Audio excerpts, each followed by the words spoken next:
अगर लक्ष्मण यादव अपने निकाले जाने के खिलाफ एक आंदोलन की तरह से सब कुछ दांव पर रखकर खुल करके विरोध कर सकता है, तो 700 लोग करते तो कितना बड़ा आंदोलन खड़ा होता। मेरिट की हत्या करके अपना कैडर भरने के लिए 96 वाले नंबर वाले को हटा करके आप 52 नंबर वाले को परमानेंट कर रहे हो, तो मेरिट कहां गई? आरक्षण का विरोध करते समय आपने तर्क दिया था कि विश्वविद्यालयों में मेरिट से कंप्रोमाइज नहीं होना चाहिए, इसलिए आरक्षण नहीं होना चाहिए। वो सारे लोग आज चुप हैं। जब 35 लाख 40 लाख देकर कोई नौकरी पा रहा है तो मेरिट कहां है?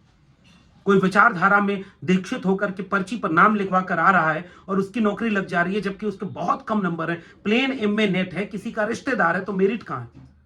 किसी की पत्नी है, किसी की बेटी है, और केवल इस वजह से कोई नौकरी पा जाए कि वो उनके ताकतवर व्यक्ति के रिश्तेदार हैं और उनका सूची में नाम ऊपर से आ जाए, फिर मेरिट का क्या हुआ? विश्वविद्यालय का क्या होगा? अभी भी मैं सारे लोगों से अपील करता हूं, सड़क पर आइए और शिक्षा को बचाने के इन सवालों को लेकर उतर जाइए। आज किसी की सरकार है, कल किसी की सरकार होगी, और अगर विश्वविद्यालय सरकारों के गुलाम बन जाएंगे तो देश को रोशनी कौन दिखाएगा? लेकिन हमारी भी एक फितरत है कि अपने लोगों के खिलाफ हम नहीं बोल पाते। हाँ, तथ्यात्मक गलती होगी तो हम बोलेंगे, जैसे अभी हमने बोला कि यहां आपका तथ्य गलत है कि सारे लोग निकाले गए, लक्ष्मण यादव को अकेले हीरो बनना था इसलिए उसने नाम अकेला किया।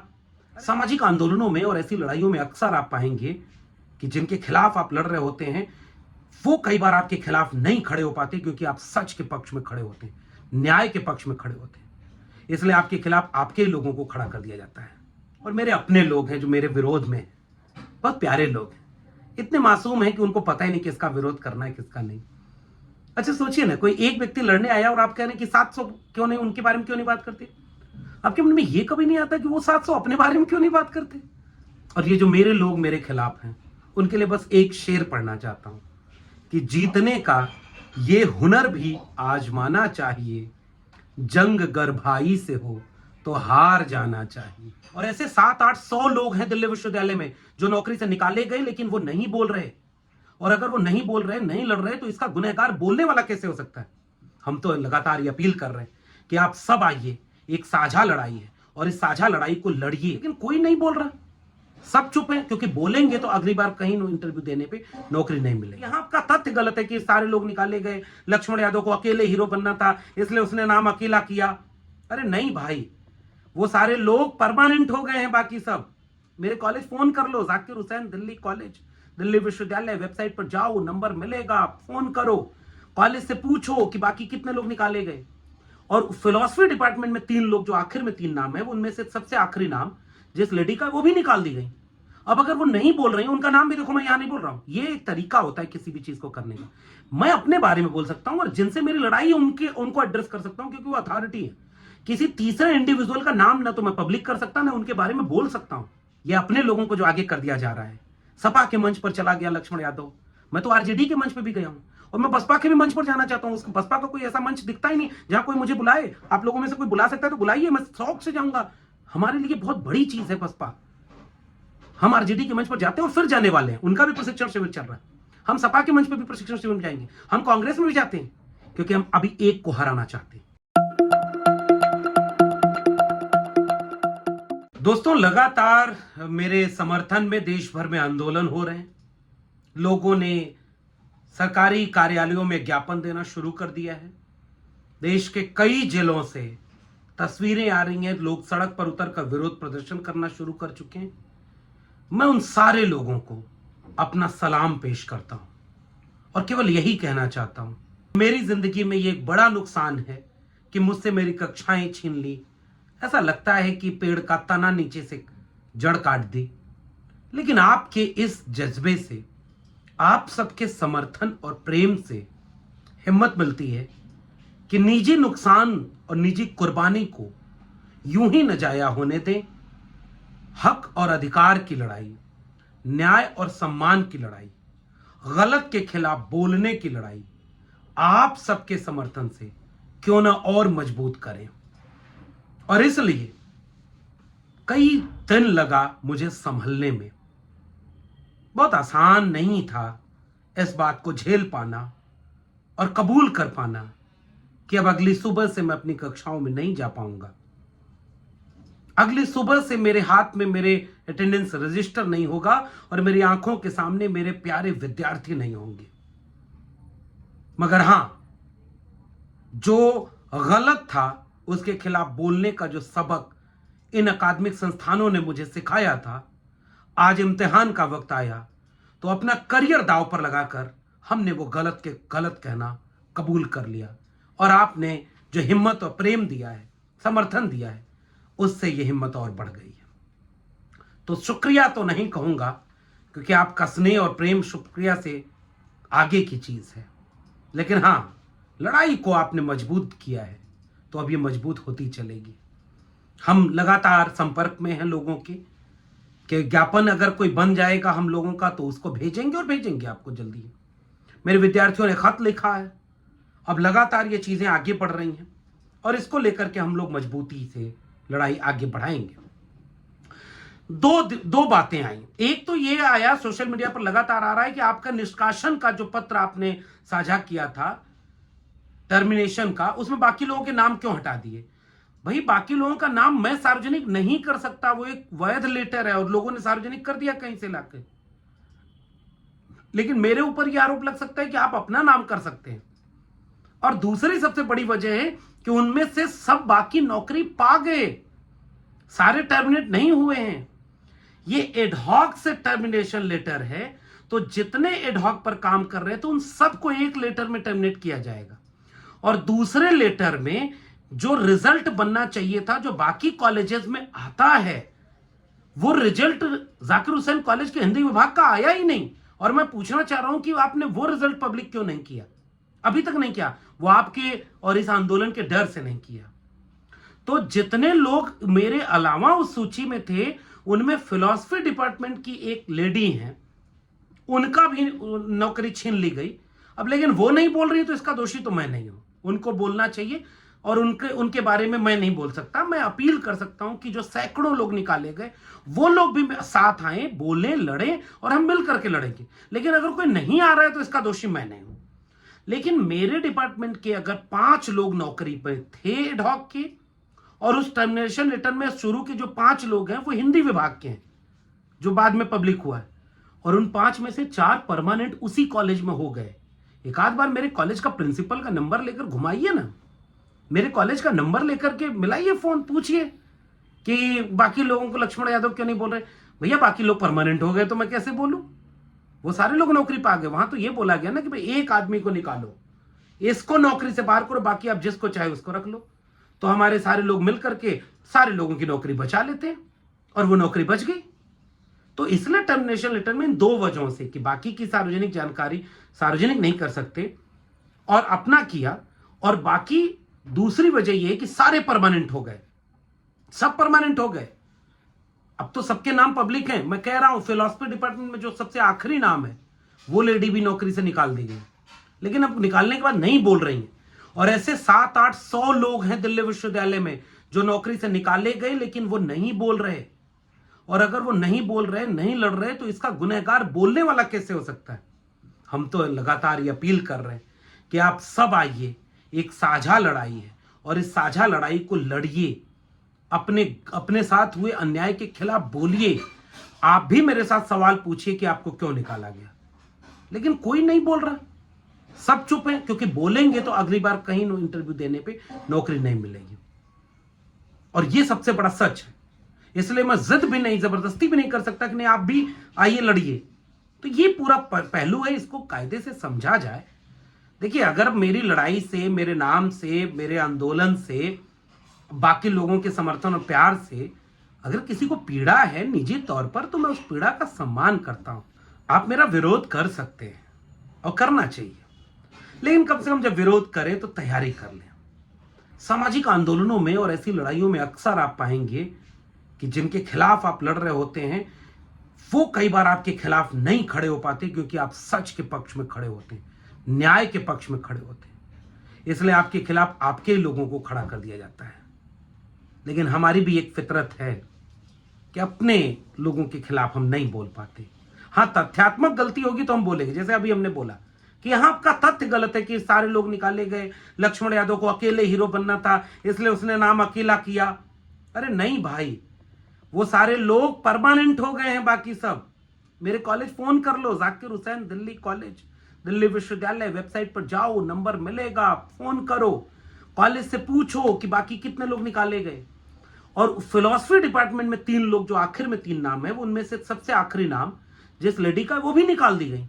अब अगर वो नहीं बोल रही, उनका नाम भी देखो, मैं यहां नहीं बोल रहा हूं। ये एक तरीका होता है किसी भी चीज को करने का। मैं अपने बारे में बोल सकता हूं और जिनसे मेरी लड़ाई है उनको एड्रेस कर सकता हूं, क्योंकि वो अथॉरिटी है। किसी तीसरे इंडिविजुअल का नाम ना तो मैं पब्लिक कर सकता, ना उनके बारे में बोल सकता हूं। कल को वो कह दें कि आपने मेरा नाम कैसे ले लिया।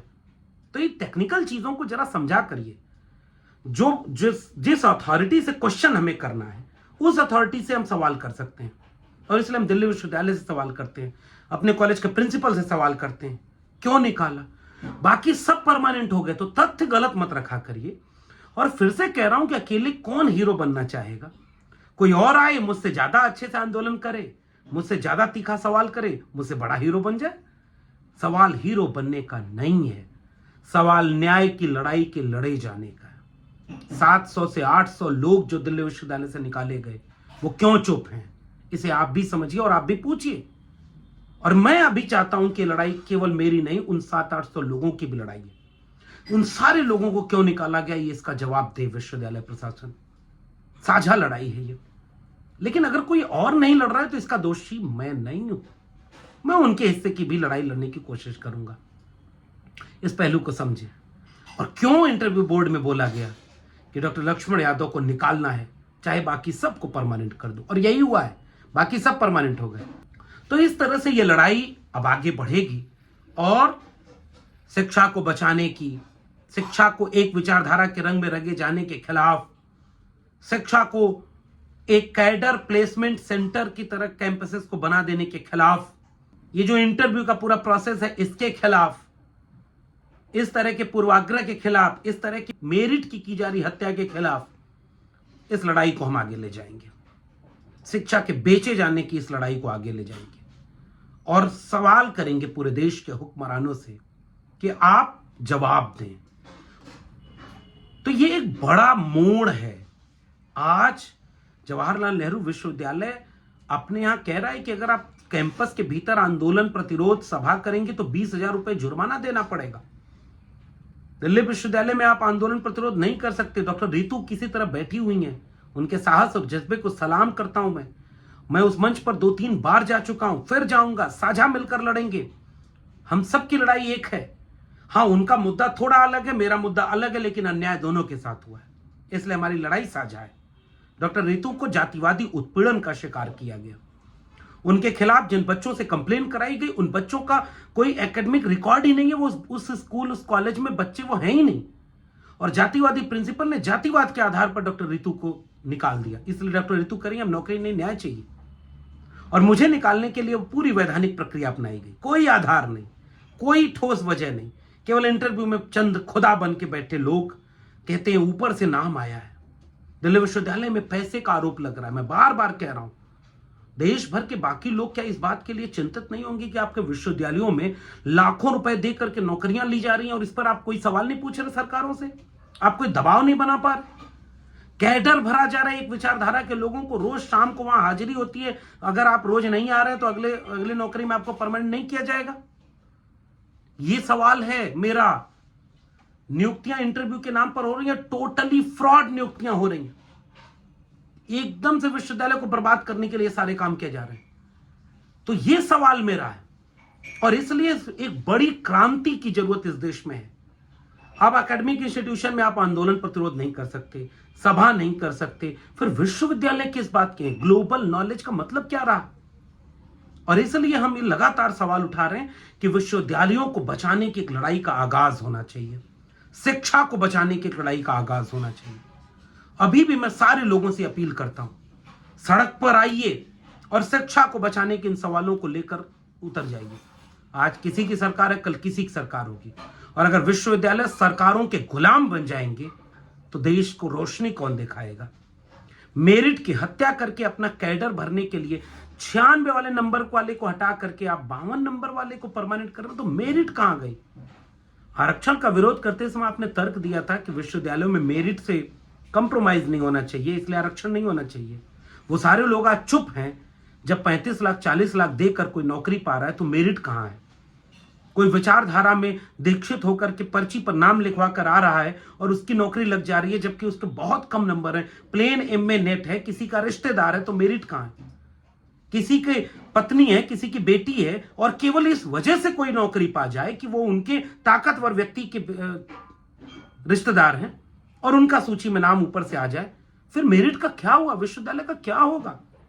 इस बड़े सवाल को लेकर के मैं लगातार आंदोलित हूं और आप सबसे गुजारिश कर रहा हूं कि हम कोई पार्टी, कोई संगठन नहीं है, इसलिए आपको जो समझ में आए आप वो करिए।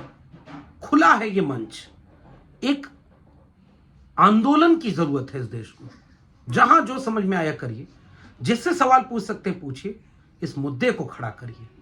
और इस तरह के और भी अगर कोई मन में आपके सवाल हो कि मैंने टर्मिनेशन लेटर में बाकी लोगों के नाम क्यों ब्लर किए थे और बाकी लोगों की लड़ाई क्यों नहीं लड़ रहा हूं, इस तरह के किसी बहकावे में मत आइए। और मेरे अपने लोग हैं जो मेरे विरोध में, बहुत प्यारे लोग हैं, इतने मासूम हैं कि उनको पता ही नहीं किसका विरोध करना है किसका नहीं। अच्छा सोचिए ना, कोई एक व्यक्ति लड़ने आया और आप कह रहे हैं कि 700 क्यों नहीं, उनके बारे में क्यों नहीं बात करते? आपके मन में यह कभी नहीं आता कि वो 700 अपने बारे में क्यों नहीं बात करते? अगर लक्ष्मण यादव अपने निकाले जाने के खिलाफ एक आंदोलन की तरह से सब कुछ दाव पर रखकर खुल करके विरोध कर सकता है, तो 700 लोग करते तो कितना बड़ा आंदोलन खड़ा होता। उसमें लक्ष्मण यादव का भी फायदा होता, उन 700 का भी फायदा होता, और आगे किसी के साथ इस तरह का भेदभाव नहीं होता। आपको यह सवाल करना था, उन्हें हिम्मत देनी थी कि डरो मत। जिसे मैं बार बार उनसे अपील कर रहा हूं कि मत डरो, सामने आओ, पत्र लिखो, सवाल पूछो, देश के नाम पत्र लिखो, अपने बयान दो, अपने एकेडमिक रिकॉर्ड को पब्लिक करो और कहो कि आप किसी साजिश के शिकार हुए, आप न बिके, आप न झुके, या आपके साथ क्या अन्याय हुआ ये पूछो तो। और अगर नहीं पूछ रहे तो इसके दोषी तो लक्ष्मण यादव नहीं होंगे। और अगर आप ऐसा मार रहे हैं तो प्रणाम है आपको, हम आपसे नहीं लड़ सकते। इतना बड़ा दुश्मन हमारे सामने खड़ा है, वही बहुत है लड़ने के लिए। ये अपने लोगों को जो आगे कर दिया जा रहा है, सपा के मंच पर चला गया लक्ष्मण यादव, मैं तो आरजेडी के मंच पर भी गया हूं, और मैं बसपा के भी मंच पर जाना चाहता हूं। उसको बसपा का कोई ऐसा मंच दिखता ही नहीं जहां कोई मुझे बुलाए। आप लोगों में से कोई बुला सकता है तो बुलाइए, मैं शौक से जाऊंगा। हमारे लिए बहुत बड़ी चीज है बसपा। हम आरजेडी के मंच पर जाते हैं और फिर जाने वाले हैं, उनका भी प्रशिक्षण शिविर चल रहा है। हम सपा के मंच पर भी प्रशिक्षण शिविर में जाएंगे, हम कांग्रेस में भी जाते हैं, क्योंकि हम अभी एक को हराना चाहते हैं। ये पॉलिटिकल है, और सोशल और कल्चरल मूवमेंट फूले अंबेडकर पेरियार का है, और वो लगातार चलता रहेगा। इसलिए इस तरह के किसी भी भ्रम, छलावे और धोखे में ना आए। कोई एक व्यक्ति कोई आंदोलन नहीं खड़ा कर सकता। एक व्यक्ति अकेले हीरो बन रहा है तो इसका मतलब ये नहीं कह रहे कि वो बाकी आप लोग मत बनो, चुप रहो, मैं डरा दिया हूं, मैं धमका दिया हूं। अरे नहीं भाई, व्यक्ति का सवाल ही नहीं है, ये सवाल एक बड़ी लड़ाई का है। इसलिए फिर से मैं गुजारिश कर रहा हूं, वो जो 700-800 लोग दिल्ली विश्वविद्यालय के निकाले गए, आप सब सामने आओ, और देश भर में जितने ठेके पर शिक्षक रखे गए वो सामने आए। वो आओ, एक मिल करके एक कोई बड़ा आंदोलन खड़ा करें, और आप नेता बनो, मैं आपके पीछे खड़ा होकर के मेहनत करूंगा। और कोई अगर और नहीं लड़ रहा है तो इसका दोष लक्ष्मण यादव को मत दो। और ये जो मेरे लोग मेरे खिलाफ हैं, उनके लिए बस एक शेर पढ़ना चाहता हूं कि जीतने का ये हुनर भी आजमाना चाहिए, जंग गर भाई से हो तो हार जाना चाहिए। आप मेरे खिलाफ हैं, शौक से रहें, हम आपके खिलाफ नहीं बोलेंगे, हम आपके कोई टिप्पणी नहीं करेंगे, क्योंकि हम जिनके खिलाफ हैं वो बहुत ताकतवर लोग हैं, और अगर उनको हम नहीं हरा पाए, रोक नहीं पाए, तो ना आप बचेंगे ना हम बचेंगे। इसलिए मैं आपको इग्नोर करता हूं, मैं आपको माफ करता हूं। जितने मेरे विरोध में लिख रहे हैं सबको मैं माफ करता हूं। सबसे यही कामना करता हूं कि अगर कभी मुझे लगे कि मैं सही लड़ाई लड़ रहा हूं तो साथ दीजिएगा, या आप आइएगा नेतृत्व करने, मैं आपके पीछे खड़ा रहूंगा। क्योंकि अगर उस विचारधारा के खतरे को नहीं रोका गया तो आप भी मरोगे, हम भी मरेंगे, और आने वाले वक्त में ये जवाब नहीं दे पाएंगे कि क्यों नहीं उसको रोक पाए। इसलिए बड़ी लड़ाई है ये, शिक्षा को बचाने की, कैंपसेस को बचाने की, फीस जो महंगी हो रही है उसके खिलाफ, सीटें घटाई जा रही हैं, बेचा जा रहा है पूरी शिक्षा को, एक विचारधारा का हमला हो रहा है, पूरी मेरिट की हत्या हो गई, और अब के एकलव्य का अंगूठा नहीं, पूरा पूरा करियर छीन लिया जा रहा है। द्रोणाचार्य आज भी जिंदा है, एकलव्य हम शर्मिंदा है, द्रोणाचार्य आज भी जिंदा है। इसलिए एक बड़ी लड़ाई है, जो कर सकते हैं करिए, हमारा साथ दीजिए, हमारी हिम्मत बनिए। हम आपसे यही अपील करते हैं। हम आपको निराश नहीं करेंगे, क्योंकि हमने बहुत कुछ कुर्बान कर दिया, अपना सपना कुर्बान कर दिया। क्या आप अब भी हमारा साथ नहीं देंगे? हिम्मत दीजिए, लड़ेंगे, जीतेंगे। इंकलाब जिंदाबाद।